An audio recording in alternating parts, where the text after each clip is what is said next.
what we're just going to talk about today is the context for the program, the grant program, the timing, the guidelines, and how to go about applying for a grant. So Wells Fargo have committed $450,000 to small businesses in Santa Barbara and Ventura counties that were impacted by the effects of the Thomas Fire and the debris flow. You have to be an eligible small business, which basically means women-owned. Actually, you don't have to be. Preference is given to eligible small businesses. So women-owned, minority-owned, veteran-owned. And if you need a definition, there's one on their website, and I think it's in the guidelines that are available. The business needs to show that there was some financial and economic impact following the disasters. They should be an established business. And the grants will be $5,000 and $10,000, or $5,000 or $10,000. And I think what's really unique about this program and what makes it very compelling is that it's not just giving money to your business. It is also providing training in financial resilience, kind of to make you stronger in the long term. And the analogy I like to use with this is, you have the expression, if you want to feed a man, give him a fish. If you want to feed him for life, teach him how to fish. Well, in this situation, Wells Fargo is paying for the fishing rod, and Weave is teaching you how to fish. So together, we're hoping to create a very strong business for you and help you recover from the effects of the disaster. And really, the reason that this came about was after the disasters, Wells Fargo came into the area and really wanted to assess what was the impact and what could be done for small businesses. And they ran some focus groups, and the message that was coming out was that businesses were very impacted, small businesses, and people didn't really want to take on more debt, but they needed capital in order to move on. And so the grant program came out of that. Grants will be paid in 2 installments. The reason for doing that is to kind of make you as business owners accountable for the process. So it's not just taking the money and run, but taking the money and attending the trainings and kind of really being a part of this as well. So again, who is eligible? You have to have been an established business in Santa Barbara or Ventura County for the last 18 months. Approximately. We're not going to count every single month if you're sort of close to that, but we want to be able to see that you have been in business and that you have been impacted. It's not really going to be helpful, or you probably won't qualify if you were intending to start a business in December and then had to postpone doing so. You need to be able to demonstrate and quantify the impact, the financial impact of the disaster on your revenue, on your business, on your customer base. And again, preference will be given to businesses that qualify as diverse under the terms of the definition. The application period will open next Tuesday, the 16th.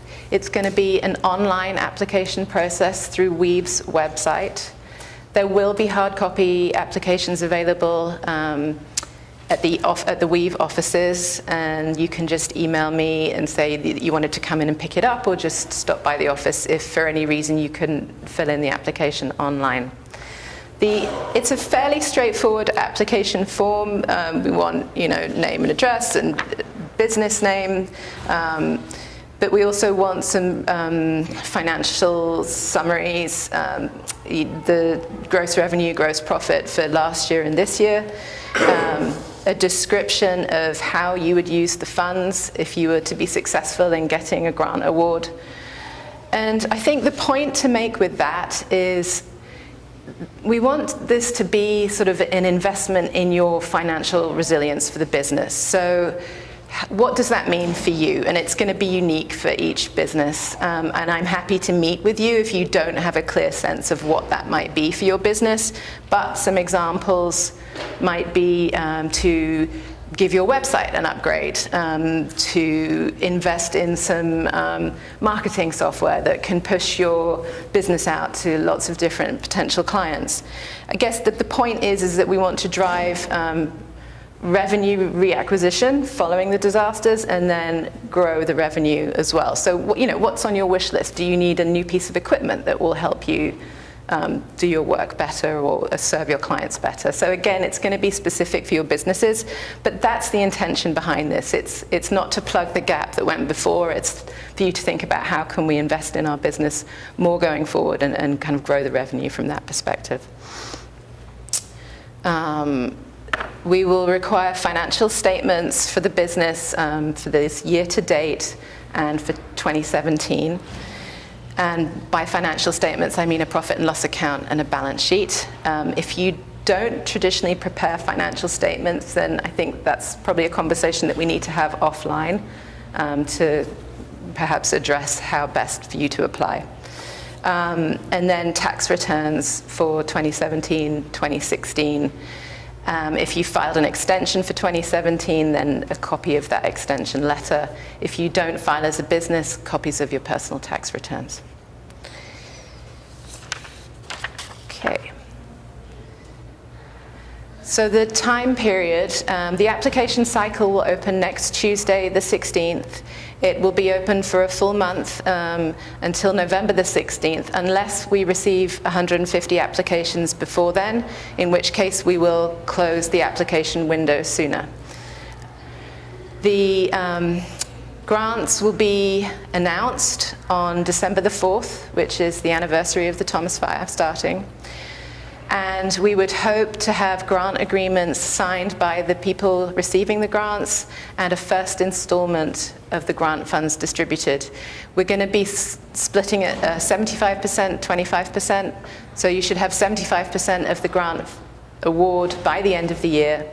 The second installment will be paid sometime in the first quarter, first half of next year, depending on when the trainings have been rolled out and completed.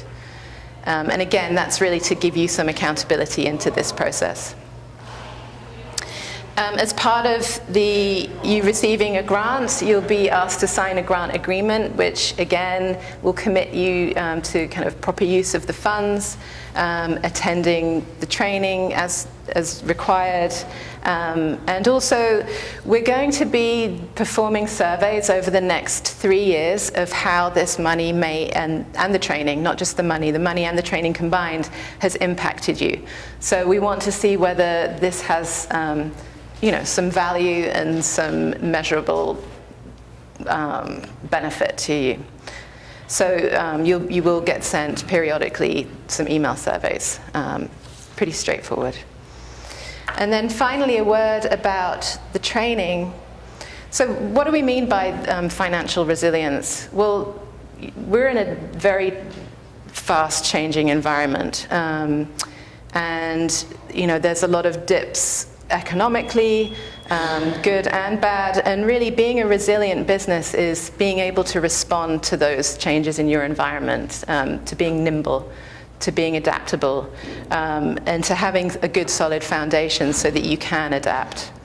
So some of the areas that we'll be teaching you about is proper cash flow management, proper debt and expense management, building an emergency fund, planning, if there's a disaster in the future, how do you manage your IT? How do you manage your phones? How will you communicate with customers and vendors? Just having the chance to think about these things and having the chance to perhaps revisit your business plan in light of a new environment. And really just providing you with support. I'm going to be available to all the grantees for consulting on an ad hoc basis. If you have questions about anything, you can call me over the course of the first, certainly 6 months and probably beyond then. And then growing your customer base. Again, looking at this revenue reacquisition piece, looking at revenue diversification, what's scalable in your business, creating some stability and some strength, and then being able to grow. So I think the combination, what's amazing is the combination of not just giving out grant funds, but also providing some training to small businesses. And Weave is really, really happy and grateful to be partnering with Wells Fargo in this initiative.